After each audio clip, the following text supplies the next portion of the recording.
Bienvenue pour nos essais en vidéo.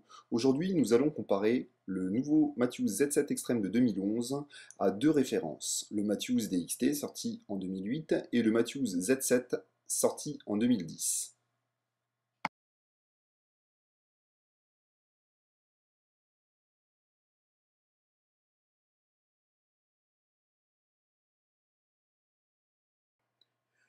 Le Z7 Extreme est un arc ultra court, 28 pouces axe-axe, mais néanmoins très tolérant du fait de son banc de 7 pouces 3/8. C'est un arc qui peut faire 330 fps au standard IBO, qu'on va considérer comme plutôt rapide, mais demeurant très souple à tirer. Il intègre l'harmonic stabilizer, le roller guard inversé, la poignée gridlock et le dead end string suppresseur qui supprime les oscillations de cordes et les bruits afférents. Nous voyons que la poignée est directement dérivée de celle du Z7. Donc le premier arc testé est un Matthews DXT, donc arc sorti en 2008, 29 pouces 3/4 axe-axe, 322 fps à la vitesse IBO. Nos arcs sont tirés à 65 livres pour une allonge de 28 pouces. Et nous allons faire donc des mesures comparatives entre les trois modèles, le Matthews DXT, le Matthews Z7 sorti en 2010, et enfin le Matthews Z7 Extreme sorti pour cette nouvelle année 2011.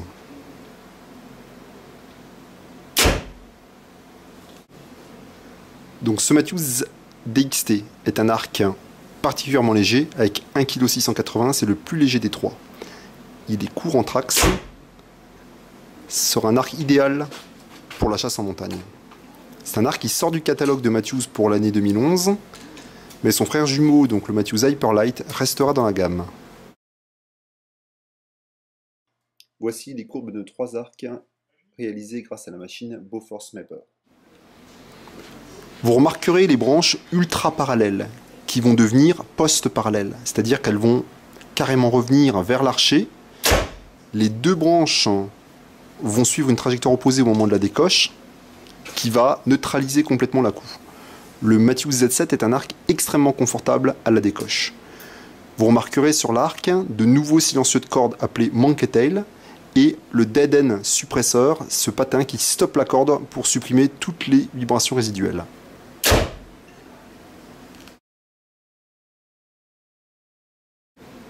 Vous voyez ici le détail des rollers.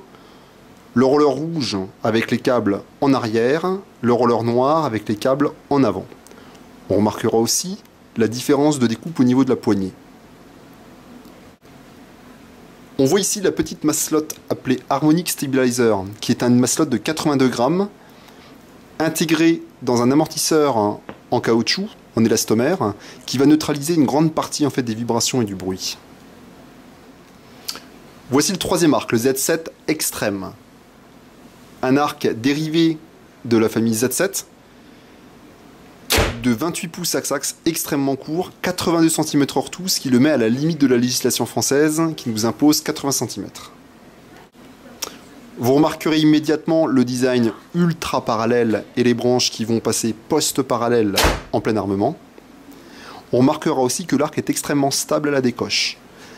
Malgré ses 28 pouces axe-axe, le Z7 Extreme reste un arc très précis et très tolérant dans la mesure où il a un banc de 7 pouces 3/8, ce qui est un banc plutôt important, et dans la mesure où sa poignée est toujours aussi longue que celle du Z7 et équipée de l'harmonic stabilizer.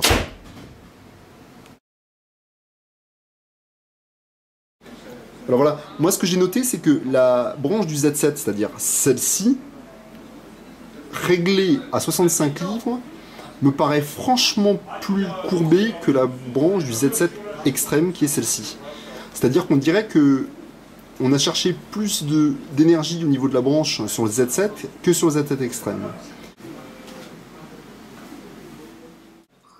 Nos mesures sont faites avec des arcs réglés à 65 livres, avec des flèches Maxima Hunter 350, équipées d'un serre-lourd pour un poids réel de 30 grammes, soit 463 grammes. Ok, on change le pli d'un Z7. Tu peux montrer sur le côté le système d'axe rapide. Nous avons ici un système de clip rapide et un axe qu'on peut enlever à la main. On remplace la poulie de 29 pouces par une poulie de 28 pouces. Ouais. Voilà. Pour les autres, ils mesurent l'œil, la hauteur. Ça vraiment quoi, ça c'est bien. Ouais, c'est les gens confrontés. C'est pour ça qu'il est temps qu'ils montent un. C'est pour ça que j'ai appelé quelqu'un pour qu'il fasse un truc comme ça. Ah oui, là, dans le dos. Ah oui. Une antenne dans le dos. Ouais. On va faire une à Mulhouse Nord aussi, comme ça. Hein On va faire aussi une antenne à Mulhouse Nord, comme ça on arrive bien à répartir tu vois, la zone de clientèle. Voilà. Et voilà. J'arrive.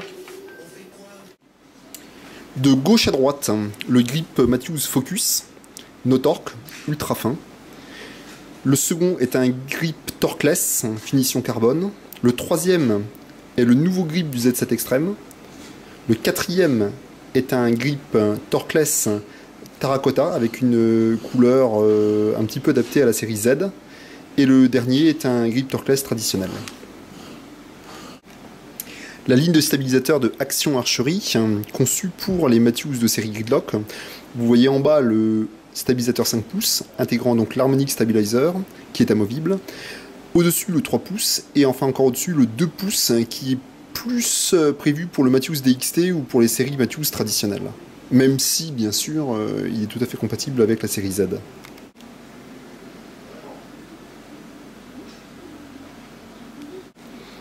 Et le viseur Action Archery Holook Gridlock qui est équipé d'un LED variable qui est disponible en 3 pins et en 4 pins en taille 0,19.